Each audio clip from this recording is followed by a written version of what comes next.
Hey there, creepy peeps, and welcome back to something a little bit different. Today, we're gonna be talking about Wes Craven.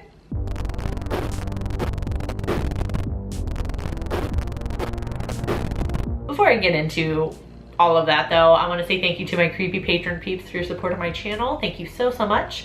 If you want to find out the perks to being a creepy patron peep, you can follow that link in the description. Speaking of creepy patron peeps, this video was kind of, I'll get into it, requested by B as part of her perks from being a patron. I feel like I do this with B's requests more than anybody else, where you know, she'll suggest something and then I'll kind of twist it into something else. But to be fair, this request was a little bit more vague and it was a whole lot more for me to play with, so I don't feel as bad about changing her request on this one. She suggested, and I'm gonna read her comment here.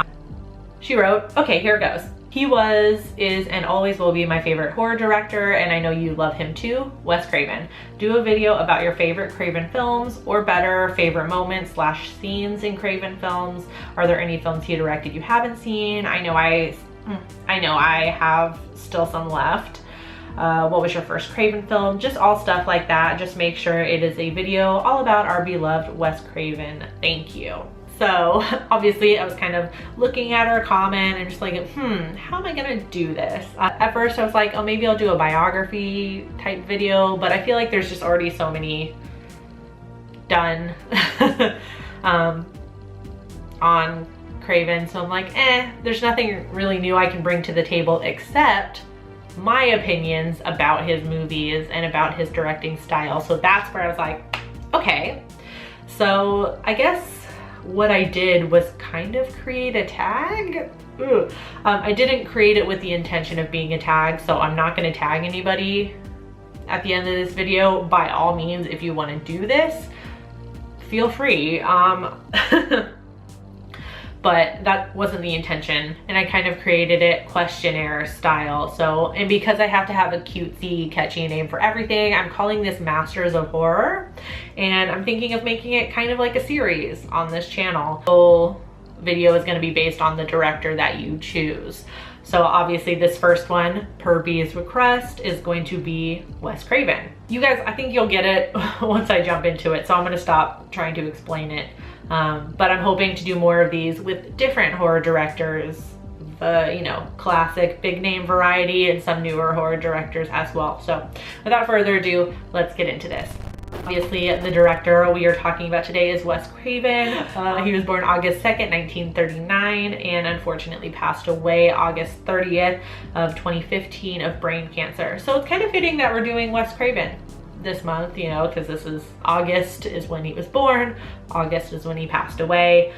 We're right smack in the middle of his birthday and the anniversary of his passing. So his most well-known films are Nightmare on Elm Street and Scream.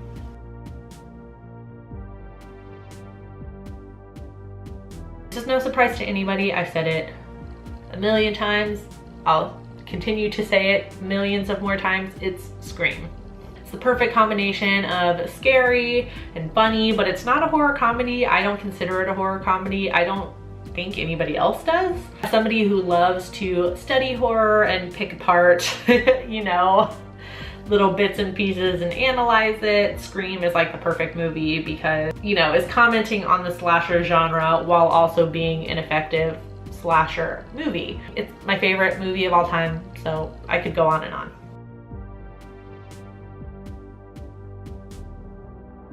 I mean, all of Scream. No, one of my favorite scenes in Scream is the one with Randy, where the party has kind of vacated from Stu's house and he is sitting in the living room still watching Halloween.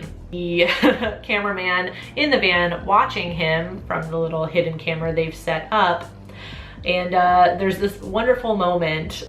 Randy, played by Jamie Kennedy, this is an important factor in this, is talking to Jamie Lee Curtis on his screen watching Halloween. Look behind you. Turn around. Behind you. And at that same time, Ghostface is coming up behind Randy and the cameraman is like, behind you! Then it works on another level as well, because we're also saying, Jamie, behind you, Jamie, behind you. Just a kind of wonderful, crazy moment that kind of sums up Scream. I feel like in a nutshell is that little scene. Other favorite scenes of mine from movies, I mean the entire cold open of Scream and Scream 2, I think they're awesome. Some other ones, there's a scene in The People Under the Stairs when when Fool is being attacked by Daddy, and Roach kind of terrifyingly actually pops out of the medicine cabinet, pulls Fool in, and they're now like in the kind of like maze that is you know, the walls of the house. So it's very chaotic, you know, and the dog is coming after him, but they like run down the hall, I guess you could call it, between the walls, and Daddy is like yelling in the hole in the wall, like screaming at them to come back, and Roach just kind of pops out from the corner and like slingshots something right at Daddy's head. And it's like, I don't know, it's kind of that, like, again, that moment where it's like the movie is scary and it's not meant to be a comedy, but there's just like funny little light bits like that sprinkled throughout, and I just find that, I don't know, for whatever reason, every time I think of People Under the Stairs, I think of that scene. Because then of course it ends with very like Home Alone style, Roach managing to outsmart the dog, and he like sends them like down this like slide or chute, and then he like pops out in the kitchen. In another scene I really love, Horace, the killer in Shocker, when he's like praying to the TV gods in his jail cell. I don't know why, but I feel like it's just, I don't know if that is saying anything about like people being glued to their screens. I don't know, it's something that's kind of actually relevant today. And he's like, you know, he's got like all the candles set up like he is like he is, you know, summoning a demon, but it's like from the TV, and I don't know, it just is kind of silly. And then of course it ends with like that awesome moment where he like is biting the security guards, and he pulls that guy's lip out super far, and yeah, I love that scene.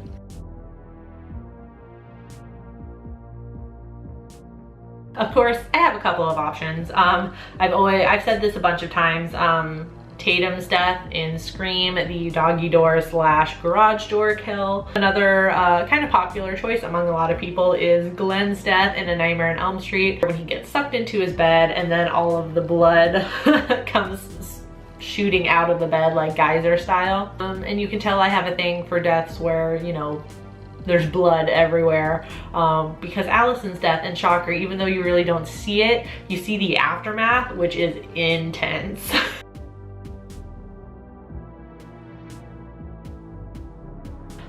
Randy from Scream. I mean, he's all of us, isn't he? He's all of us.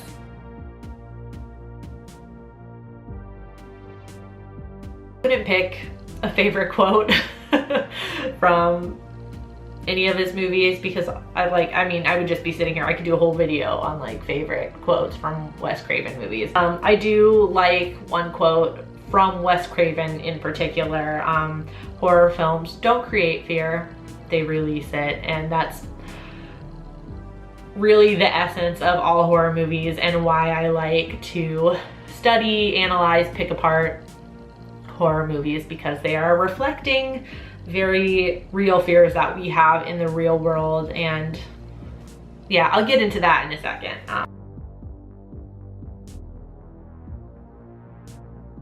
I haven't seen Music of the Heart, which is directed by Wes Craven. I mean, it's not a horror movie, and I know it, I mean, it's by my favorite director, but still, I just don't really have any interest in seeing it. There's also some other movies that he's directed that I haven't seen, and some TV movies that I still haven't seen. So to list them off really quick: Vampire in Brooklyn, Night Visions, The Serpent and the Rainbow, Deadly Friend, Chiller, Invitation to Hell, Swamp Thing, Deadly Blessings, and Summer of Fear. I'm a horrible fan. I'm gonna get on it.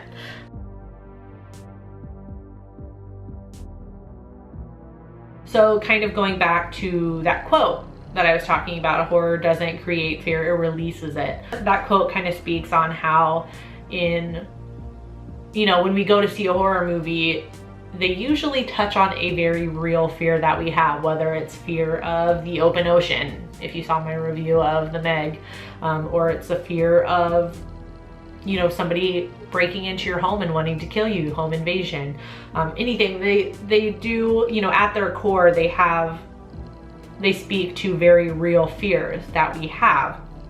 Taking something from reality that is scary and that scares a lot of us, and, you know, putting it in movie form, like, for example, A Nightmare on Elm Street, probably one of the least realistic movies. Obviously, you have somebody who kills kids in their dreams and then they die in real life. Not exactly realistic, but you can look at the real story that this movie was kind of inspired by, and it's kind of, oh, this is gonna be, stay with me, this is gonna be kind of hard to talk myself around, but so I'm talking about how horror movies, you know, release real fears that we have and allow us to look at our fears in a way that's more digestible. Obviously, you know, you could sit there and psychologically break down my fear of spiders, or, you know, you can show me a movie about giant killer spiders, eight-legged freaks. It blows it out of proportion, but it allows me to look at why I'm scared of spiders kind of in a more digestible way, instead of giving me all these psychological and medical terms that I don't understand why I'm afraid of spiders. Show me this movie and I'm like, you know, I can start to understand what makes me so scared of spiders. So it's like taking, you know, taking something and putting it in a more digestible form. So we have something like nightmares, dreams, and taking that and pulling that into reality. So we have that happening in the movie where, you know, the movie becomes about how we get Freddy Krueger from dreams to reality, and then we can deal with him, and then we can defeat him. So how we take our fears, which, you know, are an intangible thing. That's not something you can just pull out of your brain and throw away, you know, and then the fear is gone.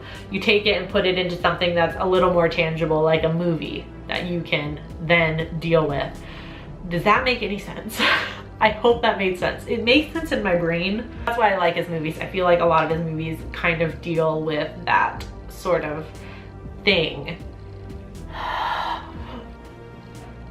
I hope that makes sense. I really do, because I feel like in my head I sound super smart, but then when it comes out of my mouth and then I go back to edit it and I'm listening to myself and I'm like, anyway, so yeah, so that's the video all about Wes Craven. Hopefully you guys kind of understand what the series is going to be. So, you know, this isn't going to be a weekly thing, but, you know, every so often I'll do a Masters of Horror video, and maybe next time it'll be on John Carpenter movies or James Wan's movies or something like that. I can, you know, talk about some of my favorite and even some of my least favorite directors. So thank you so much, B, for kind of giving me the the prompt to create this. And like I said, this wasn't created with the intention of being a tag. I guess you could call it like horror director tag or something, I don't know. So I'm not going to tag people, that wasn't my intention, but if you want to do the video, by all means do, and let me know so I can watch it. Yeah, okay. Thank you for watching. I hope you enjoyed it. If you did, please give it a thumbs up, subscribe if you're new here, and become a Creepy Peep today. I post videos Monday through Friday, and you can ring that notification bell down there to be notified every time one of those videos goes live. Thank you so much for watching, and until next time, stay strange. Bye.